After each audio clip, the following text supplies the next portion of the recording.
किधर आप?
सर काय सांगणार, हा जो कंटेनर आहे हा फसलेला आहे.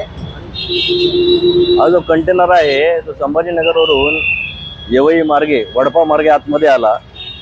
MSCBचं काहीतरी जनरेटर वगैरे आहे मोठं, ते आतमध्ये घेऊन चालला. रिवर्स मारल्यानंतर तो खाली टच झाला, त्याच्यामुळे गाडी मागे जात नाही आहे.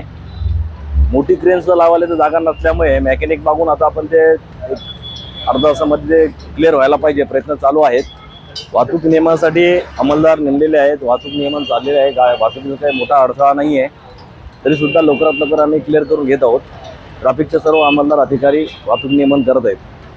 वाहतूक सुरळीत व्हायला किती वेळ लागू शकतो? मोठी क्रेन लावायला जागा नसल्यामुळे आपण क्रेन मागून सुद्धा फायदा झालेला नाही आहे.